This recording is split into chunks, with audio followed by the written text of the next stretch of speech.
So I think what happens is that when people believe in God, when they are part of a religion in the traditional sense of the word, they feel that they have a share in the infinite power of some almighty being. And it is obvious that everyone wants to be omnipotent, and it is evident, maybe not obvious, but it is relatively apparent, at least upon consideration, that everyone at some level feels that they are entitled to be infinitely omnipotent. After all, everyone is the center of their universe. I mean, that is a fact. So maybe they're not wrong to feel that way after a fashion.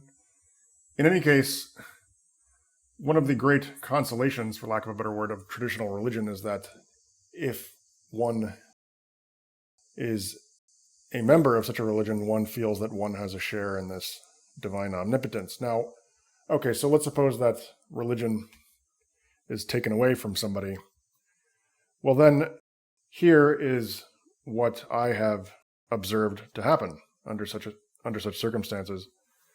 What happens then is that, first of all, people are then left feeling completely impotent. Okay, that's the initial reaction, but then the subsequent reaction, and presumably it's a kind of restorative reaction. In other words, they're trying to kind of heal from this massive blow to their sense of security. The subsequent reaction is that they themselves start to believe not only that they have a share in the omnipotence of the divine, but that they are themselves identical with the divine. And so even though, yes, it's obvious that, first of all, it's obvious that the myths that religions are based on are just that. Okay, and it's obvious that religions are infantile and that a lot of idiots are, by virtue of being idiots, drawn to religion and so on and so forth. I mean, all of the standard objections to religion that are made are certainly not without some foundation. But those objections are actually kind of neither here nor there. What seems to be going on, what religion seems to be doing that is very useful and necessary, is giving them a modest sense of omnipotence, and in exchange for which they don't retreat into this completely rancid, all-consuming, unqualified, boundless feeling of omnipotence, or feeling of utter impotence, coupled with a belief in their entitlement, a belief in one's entitlement to infinite omnipotence.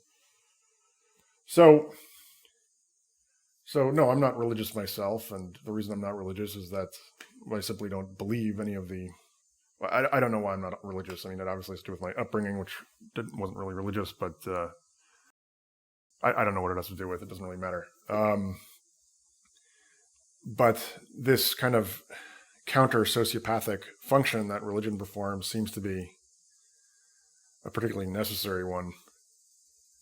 And again, I want to stress this. So, yes, okay, so religion gives you this delusion of having a share in divine omnipotence. The absence of religion gives you, a feeling, maybe it's a delusion, maybe it isn't, of entitlement to infinite omnipotence, which translates into sociopathy, but which, setting all value judgments aside and setting aside all dubious diagnostics, this sense of infinite entitlement does limit one enormously, because a precondition for real growth is a certain humility and modesty. You have to believe that it is necessary for you to grow, and then once you undertake the process of growing, you have to not feel that every minor setback you experience along the way is an affront to your greatness.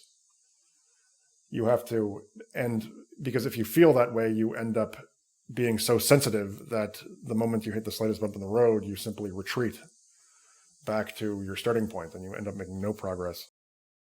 So these are some very overlooked functions of religious belief.